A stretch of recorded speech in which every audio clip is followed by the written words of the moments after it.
Hey everyone, and welcome back to the show. For this episode, I'm talking to comic creator Olivia Cuartero-Briggs for her new release, The College Try, coming out next February. This one provides a really powerful question that I think we've all thought about. What if you could go back and do it all over again? This is what happens to her main character, Rachel del Rio, when she's sent back to the year 2003 with a chance to live her college life all over again, but this time to do it right. We talk about Rachel's character, her flaws, and how Olivia prefers to work with characters that are less than perfect. We talk about working with artist Roberta Ingranata for the second time, and we get some hints as to what is next.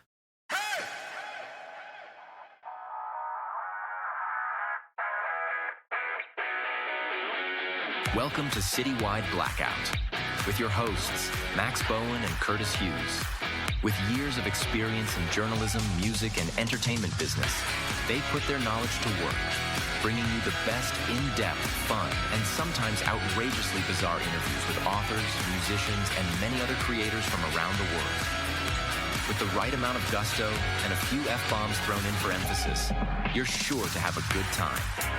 So put up your feet, grab a beverage, and let's go. So, Olivia, I think you're actually setting a record now for the most guest appearances on this program.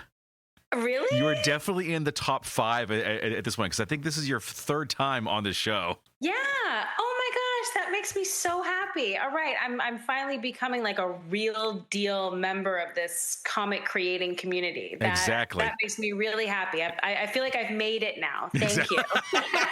Nothing else matters, just this. My third appearance on Citywide Blackout, that's how I knew I made it. Yep, that's it. That's all I needed. I love it.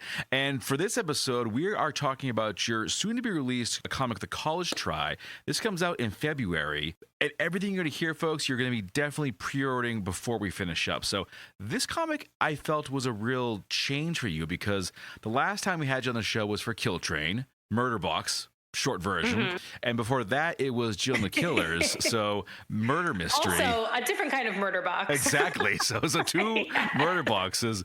This time, though, it's time travel romance. And this focuses this is on my first rom-com. Yeah. So this centers on Rachel del Rio. She's in her 40s, very successful at comedy, at romance, not so much. And one day, something happens. I won't tell you what, because it's freaking hilarious. You're going to want to see it yourself. She wakes up, she's back in college, and has a chance to do it all over again. I guess the first thing I'm really wondering is, you at doing rom-coms, how was this for you? Well, it's actually interesting. You know, I don't really consider myself a specific genre writer, although it is very clear that my predilections lean towards horror.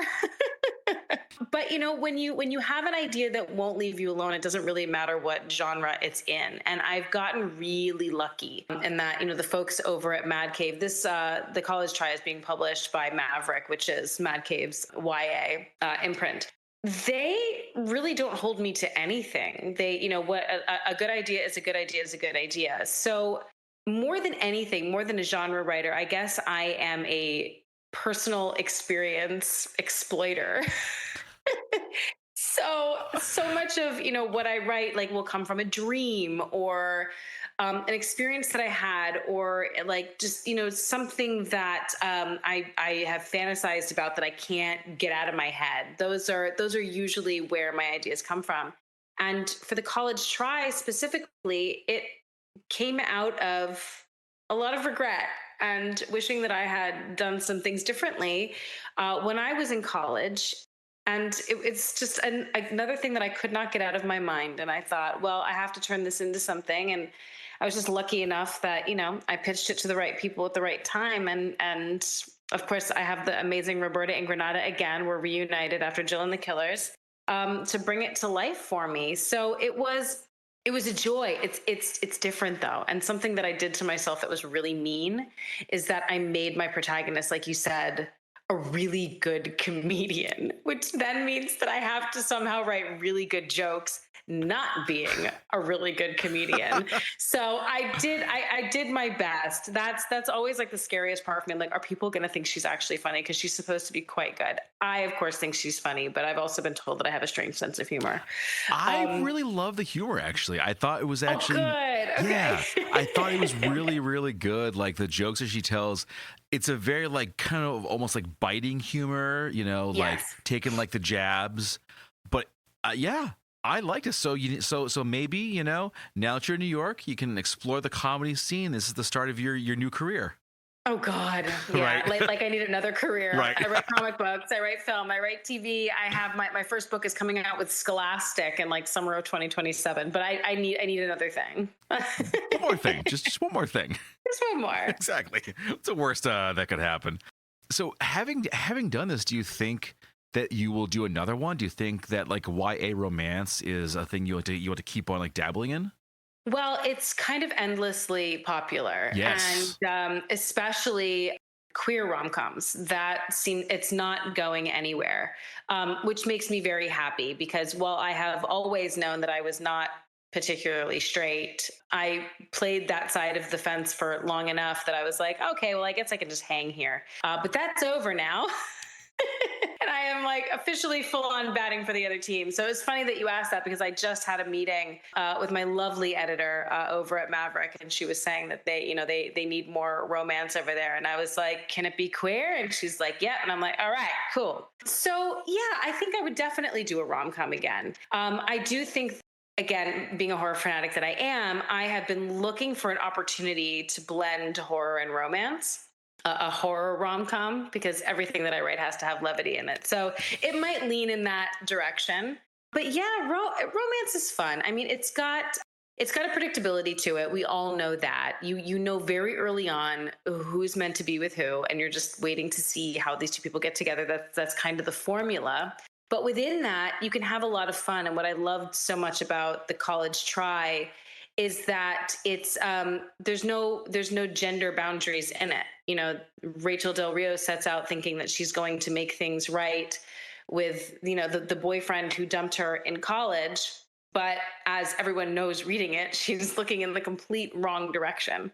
And the reason why I wrote it that way, there was a time when I was growing up where we had a lot of coming out stories and they needed to be told at the time. Now I feel like, at least for me, it's very important to see like stories about queer people or even like coming out stories, but that just like skip the coming out part. Like that's not the issue. You know what I mean? The actual like, you know, coming out and discovery and party of it all. I kind of just want to see queer people living their lives and making discoveries that would be like discovering anything else about yourself. And because I guess my wish is that at some point we can all embrace that. And if that were the case, then I guess then the college try wouldn't exist because I wouldn't have had the regrets that I had and I wouldn't have written it. But it's my ideal world. And so I write towards it. I gotta say that actually some of my favorite titles are queer rom-coms.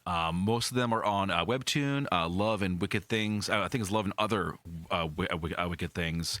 I'm reading that right now. Absolutely loving the story behind it. There's been a few others that unfortunately I'm blanking on the titles, but I will think of it later. That always happens to me. Every single time. Any other time I would know it, except when I have to. As you were talking, I was thinking, wait, what is it called again? I'm kind of like racking my brain for the names, but I just have to say, I just kind of like love the story. I just love the story about it. So I want to talk for a bit about your own personal connection to the college tribe. Could you talk a little bit about just your own like life experience and how that kind of factored into the story? Yeah, of course. That's kind of funny, actually. I went to Oberlin College, which is probably like the gayest college on the planet. Thinking that I was a straight person. In fact, I don't really think.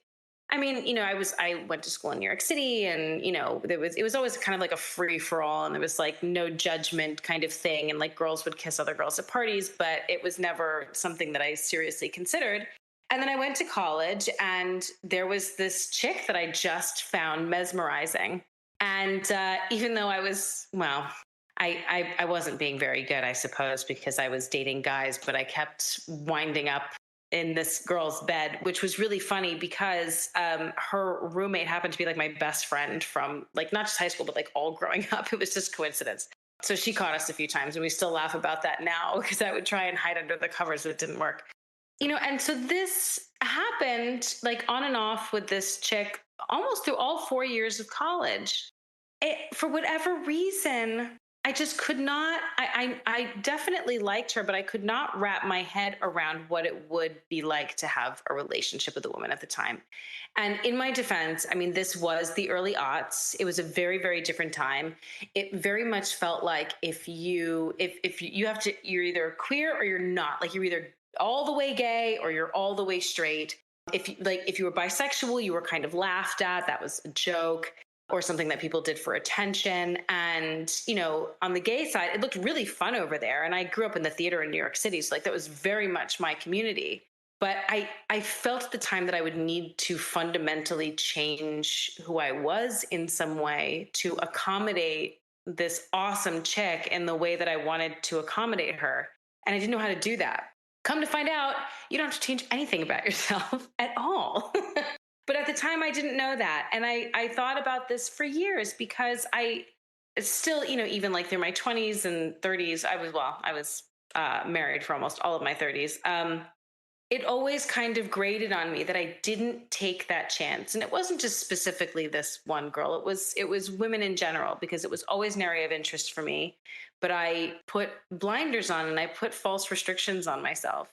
So, and I thought, well, geez, okay, if I have these thoughts, there's no way that there's not someone else out there that has them too. In fact, there's probably a massive contingent, because women are so fluid, that have these types of regrets, and especially when it comes to your young adult life.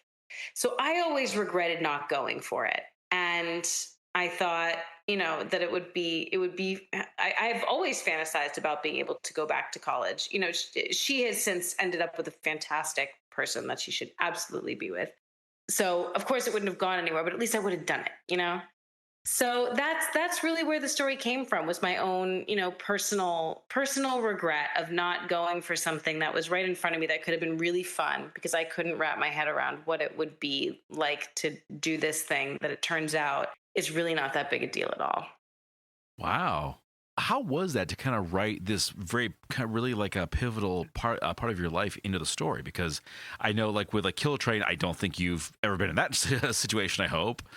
Jill no, the but Killers. every other one of those situations I have been in. Everything that Vanessa was dealing with in Kill Train is things that I was dealing with. But no, I have not been on an actual Kill Train, nor have I gone back in time. Unfortunately, I would love to. Oh, there were so fun. many things I would fix. There's probably like 4 or 5 big things that I would actually correct about my life if I go back and do it again. But then again, if I did that, not too sure where I would actually end up. So there's that to kind of keep in mind too. I know. It's really, we're meant to live the lives that we've lived. Exactly.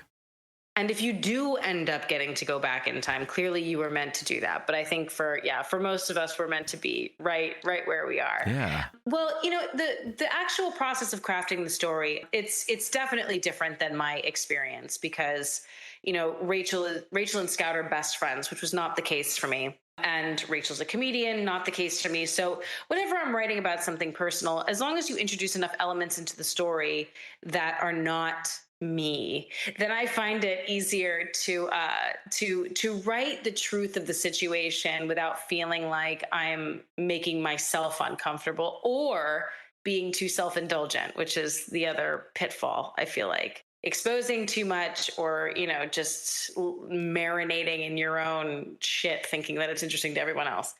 So, but putting those aside, it was really fun, because the story takes place at Liebnor College, which is obviously Oberlin College. I just oh my god, I love the letters that. around. And I actually sent Roberta Ingranata like pictures of the campus of the various buildings, so that there's like a very Oberlin feel, because of course I imagined like all of my friends from Oberlin reading this book and getting to go back to that place. Going back to the year 2003, I mean, it was such an impactful year. And there was, it was the year before an election. And so there was a lot of heat before that election, which I don't know if you noticed, there's a little one little panel that Yep. we won't spoil too much. But All I can say is I read that and thought, oh dear God. Yep. Yep. Yes, it does get worse. It does get worse. But it was kind of hard to like pick because just so you guys at home know what we're talking about, there's a sequence in which this isn't spoiling anything, but once she realizes that she's in 2003, she just kind of goes like running around campus and sees a bunch of things that you just don't see anymore. Sure. Like a Blockbuster video, Oh. right? And that everyone's wearing Skechers sneakers, which like people still have, but I don't think they're nearly as popular as they used to No, be. I think the time of them being like the big deal sort of come and gone. Yes, maybe they'll come back. Skechers, you do you. Hey. You've been around for a long time, but Yeah. it was incredibly popular back then. Jenko jeans, oh my gosh, what were they? The iPods, yeah, the iPod. I was I like, can't yeah. remember. I put it in there. But yeah, how useless. I actually just found my old iPod and I used to listen to 100 whole it. songs, my God. And even like things like, college computer labs, which like Sure. you still have, but are they ghost towns now? Like, I would everyone imagine has so. their own, most people have their own computers. So, get like picking and choosing which of those elements from 2003 that I wanted to feature was really fun. Also like T9 texting on those like old Nokia. Oh my God, boards. yes. Like, that there was a sense memory in recalling all of that stuff. I could like feel that phone in my hand. I don't know about you, but my Nokia brick was indestructible. I not only dropped it in the toilet, but I flushed the toilet and it got lodged in there, and I shoved my hand all the way in there and pulled that thing out, and it still worked. Damn. And I just saw one of my best friends, my best friend from college. I just saw her at Baltimore Comic Con, and it was the first thing that came out of her mouth was, fishing your phone out of the toilet with you. It was one of our ab fab moments, we like to call it. I love it. But yeah, it was that part of it was like it took the most time probably to like really figure out how I was going to feature that period of time, what elements of it I was going to put on the page. But man, was that fun. Mm-hmm. And just the idea of, everything that we deal with in our 40s, right? We have pressure to make money and there's, paying rent. And not only that, but like you're at a point in your life where you're like, okay, like something's got to happen to me now. I've been doing whatever I've been doing for X amount of time, and it's time for some success. It's time for the payoff. It's time to show everyone that I haven't been wasting my fucking time, And for that, to be able to be at that part of your life and then get to spend time in an era of your life where you had nothing better to do than go out and stage a flash mob and dance around to a totally faked Christina Aguilera song, because I had to change the lyrics. I don't know if you noticed that. I didn't catch that, but that's hilarious. Yeah, it was supposed to be a Christina Aguilera song, and then they got back to me late and they're like, we can't actually show the lyrics to this. So it's a very thin disguise. But yeah, that part of it was really, really joyful to get to live in that space. And I think that's why, with Jill and the Killers too, there's something so lovely about existing in those younger characters and being able to spend time there, because it's more carefree, even if you're, trying to win back the one that got away against a ticking clock or solving a murder. There's just so much less you have to deal with, and it's so delightful. Yeah. Definitely is. I like that. Let us talk about Rachel. As you mentioned earlier, mid-40s, successful comedian. Again, relationships, kind of betting zero. But what goes into making this character? Because the thing I got from her, especially as the story progresses, this is a flawed person. She's a deeply flawed person. Yes. In that, I mean, she means well, but she can't really see the forest through the trees. And she really is a grass is always greener type of person. She looks at what other people have as opposed to what she has right in front of her and makes that the thing that she wants. It's always something else. She cannot see what's right in front of her. And because of that, she makes a lot of mistakes and she takes people for granted and she puts herself and her mission first. She's definitely self-important. But what's really redeeming about her is that she's very friendly. She actually does have a big heart. She just sometimes needs people to, wave their hands in front of her face and say, hey, like you're fucking me over. And then she, snaps too. So, but yeah, she is very flawed, and she pays for that in the story, and that's really important to me. I don't think that I care to read or write stories about characters that are not flawed, really flawed, in ways that where they hurt people when they don't mean to, and they're arrogant or they're too full of themselves, because everything that I write at its core is just dedicated to letting people know that they're not alone. Whether I'm writing horror, rom-com, whatever, there's a personal human experience that is happening that lets other people know you are not alone in whatever it is that you're going through. And we have all done shitty things. And she Yeah. pays for them, and she gets called out, and then she has to do her best to make up for it before it's too late. Yeah, there were definitely times where I was like, fucking Rachel, my God. Like, it's hard. Good. There were I honest to love God that. times I had a hard time rooting for her because she would do these awful things like, God damn you, figure it out. But you did root for her. I did in the end. But there were times where she was just like, man, the selfishness or the just like I said, just not getting it, not seeing it. It's like, oh, come on. But I like that too. I like a character that can piss you off. I like a character that does fail, that does blow it, because that's people. Yeah, I mean, is. if I got set back in time, I think there's an equal chance that I would fix some things in my life, but also start World War III. I would step on some random bug and I would come back to this hellscape and think, whoops, that's maybe on me. Maybe on me this one is, I think. Said just like Yoda. Perfect. There we go. Exactly. Exactly. So yeah, I definitely love the character. And I gotta say, Scout, I loved her. She was such a sweetheart.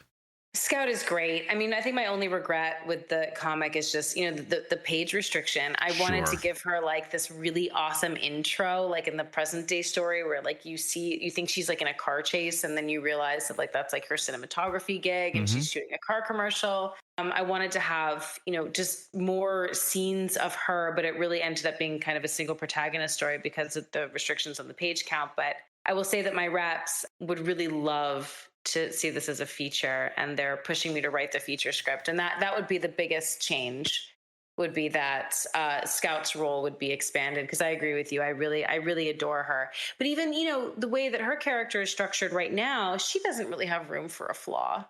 So it would be really great to be able to build her out and round her out and give her, because right now she's pretty virtuous. She freaks out at one point, but it's like, you get it. Like, it's warranted. Exactly. But yeah, and just getting into like, why has she stayed by Rachel's side for so long? Why has she kept her mouth shut for so long? How is it that she's existed being enamored with this person her entire adult life and not been able to do anything about that? So yeah, I'm glad that you like her, but I wish that I got to spend more time with her. More that we could have like learned about her, of course, like her like coming out to her parents, that maybe learning a little bit more about her life with Rachel, because all these years to get, all these years, and be kind of cool to see like what they do together. That's true. And it would have been nice to see like what they did together in, 2003. We didn't get to see much of that. Yeah, definitely. There's always but like it's really good to know that with what I had in terms of pages, that you enjoyed her and that you latched onto her. And at moments where you might not have wanted Rachel to succeed, you still wanted Scout to get what she wanted. Exactly. Well, we could always see like the expanded version of this comic down the road. I hope so. It's a little daunting. It's like, okay, you just finished the book, now write the screenplay. It's like, sure, that'll be fun. But yeah, I think it's worth it, because it's a fun story that I think a lot of people, I think my age, have been waiting to read, and I'm interested to see what a younger demographic thinks of the story. Let's talk about working with Roberta Ingranata again, because we last worked together on Jill and the Killers. Same amazing art style back for the college try. How'd the two of you wind up working together again? Because we just love each other so much now. I mean, honestly, I'm so enamored with her. We email regularly. We're going to be embarking on my first Kickstarter. She's done Kickstarters before, but this will be my first, and she's doing it with me because I just couldn't imagine doing this with anyone else.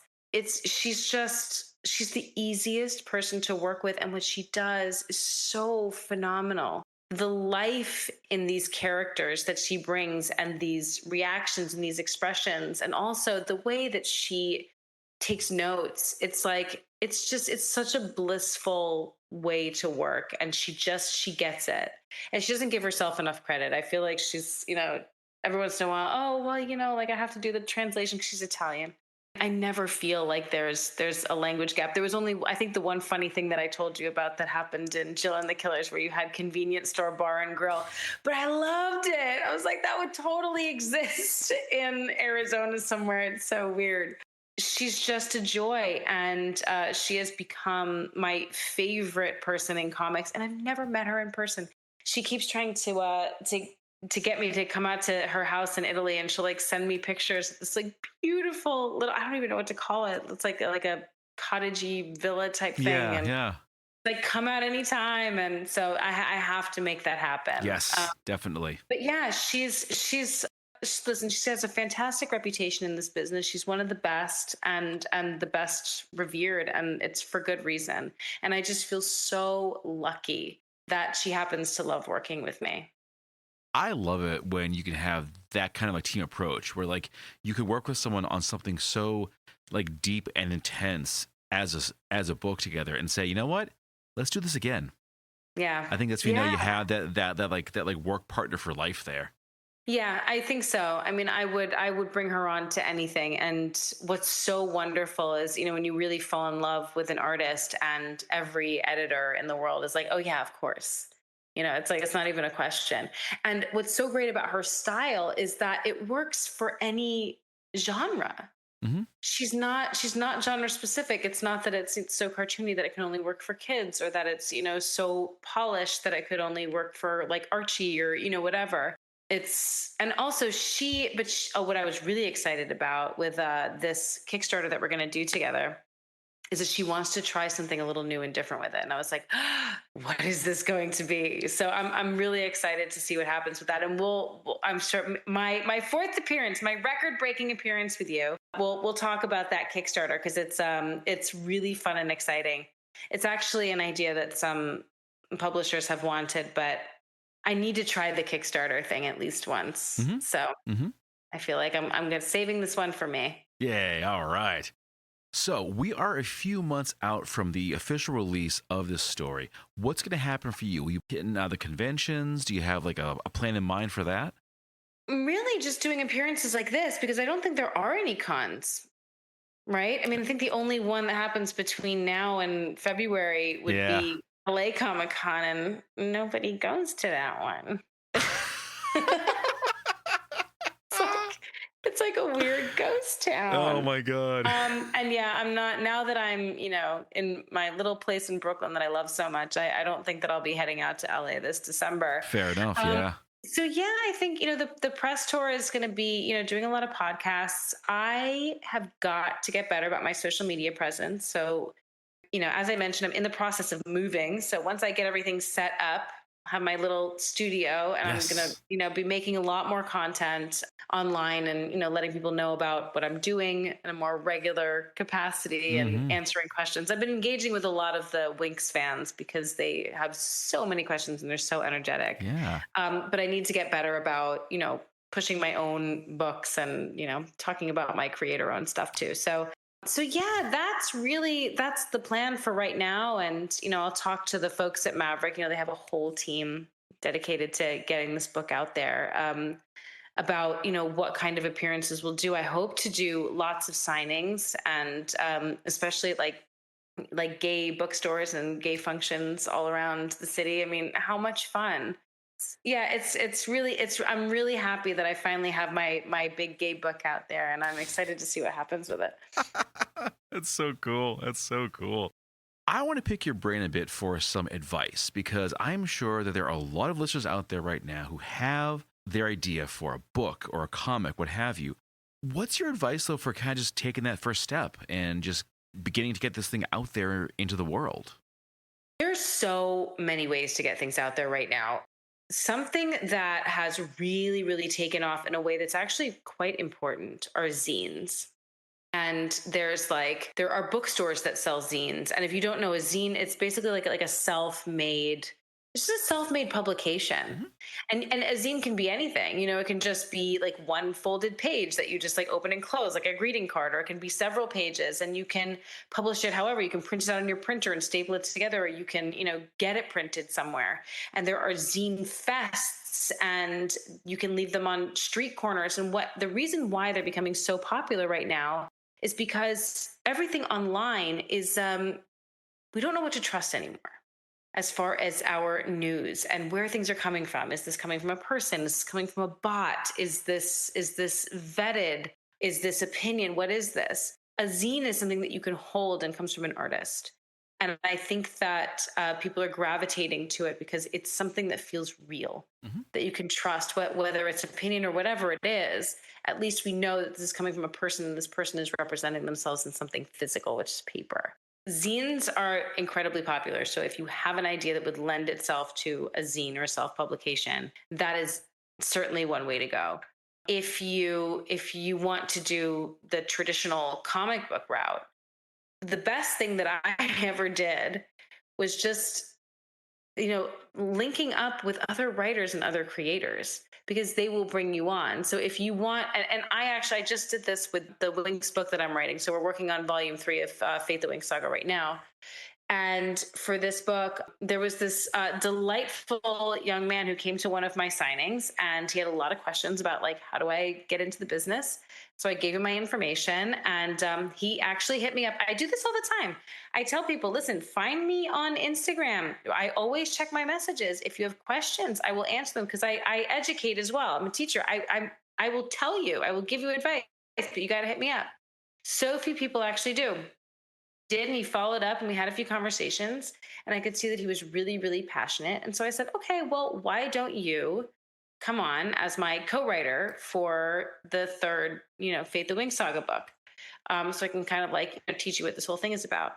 So that is a way to get into comics, make friends with other comic book creators, especially folks that work a lot, because what ends up happening is that you get inundated. Comics is one of those worlds where, the books get published really fast, and they don't always, once you're done with the outlining process, which can take a while, they don't take that long to write. So, it's very easy for someone who has 5 books to bring you on and say, hey, here's the outline. Can you rough this out for me? And then you're taking some of the work off their plate, and you can get a writing credit that way, and you can get your foot in the door and start meeting editors. Networking at cons is a great way to get started. But linking yourself up with an artist. I also know of people who have done Kickstarters who have never had a credit before, and they run very successful Kickstarters when, no one knows who they are in the comic community. There are so many. The great thing about comics is that, next to movies, they're not expensive to make. So, I'm not saying that doesn't cost anything. It does, and it takes a lot of time. But there's so much that you can do on your own. And these days, Kickstarter is like the 4th largest distribution platform. It is completely legit. No one is shaming anything that is self-published these days, especially not with like Webtoon and Wattpad and all of that. It's immensely popular. And in fact, there are publishing houses that are just devoted to taking those stories and physically publishing them, which I think is kind of wild. So if you want to be a part of this, just do it. And again, okay, for all of you out there, if you have specific questions, I'm at Olivia C. Briggs. Message me. I'll answer them. I'm moving right now, so forgive me if I don't get back right away. But yeah, I'm always here to help in any way that I can. So write me. I love that. All right. Well, folks, of course, you heard it here. Get in touch with her if you got questions, because here's the thing. You have an idea. If you're nervous, don't be. There's so many ways to get it out there. There's so many tools out there. God, YouTube, goldmine if you want to learn how to do anything ever. But don't lose faith, You might think your idea is crap. It's not. It's out there. No, you got some fans. You'll find them. And even if something is similar to something that's already out there, just remember that no one can tell a story like you can. Exactly. It's really, really important. You have a point of view, and that point of view is essential. And another thing, I always tell people this: there's no such thing as scarcity. It doesn't exist. It's not like there's only so many spots for creators in this world. That's not the way the world works. If you want something and you want it bad enough and you're willing to work for it, I promise you the universe will find a way to make it happen for you. You just have to start taking steps. Exactly. And, as you mentioned, Olivia, there are very similar ideas. If we stopped because my idea is There'd be kind of like nothing, so-and-so, right. I think we wouldn't have seen anything new since like 1990 because there's been so many ideas over the... Before that, didn't they? Shakespeare told every story there was to tell. We've just been retelling Shakespeare since. Yeah, exactly. And like I said, no one tells a story like you. So make it happen. Simple as that. Well, Olivia, sad to say we're coming down to the end of this conversation. That's okay, because I'll be back. You, of course, you'll be back, of course. But before we go, what's next? What's next? Okay. I'm just going to say this because it hasn't been officially announced yet, but I'm just too excited to not say it. Kill Train is getting a second volume. Holy and I'm so shit. excited. So the story continues, and I'm letting you all know this because buy up those trade paperbacks now. I don't know how long they're going to last. And I have the floppies listed on my website. I don't know. You probably still get them on Amazon. I don't know if you can still get them through the publisher. But yes, the story is going to continue. And not only that, but I am concurrently developing it for television with a wonderful producer friend of mine. So maybe, listen, it's so hard to get anything on the screen these days, but there's a possibility. But either way, the story is going to go on. I start outlining next week, and I cannot wait. Congratulations. Sincere congratulations. Thank you. I know I've never gotten a volume 2 before. I am so excited. I cannot wait to read this. This is going to be awesome. I am so excited about this because I've been loving your stuff. I mean, like ever since Jill and the Killers, that was our first interview was about that, and been loving everything you've done ever since. Kill Train was amazing. The College Try was amazing. And folks, it's out very soon. You go to oliviacuartero-briggs.com. Everything is there. You can pre-order your copy. I highly suggest doing so. Get your copy. You're going to absolutely love this story. You're going to love the ending. I know I did. And and Olivia, thank you so much for doing this once again. It's been an absolute blast, and I can not wait until next time. Yes, me neither, Max. Thank you so much. And I'm sorry, Curtis, I missed you. We miss you too, Curtis, but we'll see you again soon. Thanks for listening to this episode, and please subscribe, rate, and review us on your favorite podcast platform. It ensures you never miss an episode and helps our ranking, allowing others to discover the podcast more easily. If you really liked it, please share it with a friend and join our Citywide Blackout Facebook community, along with following us on Instagram at CitywideMax and at Citywide Interviews. I'm your host, Max Bowen. And I'm Curtis Hughes. And we'll see you all next time.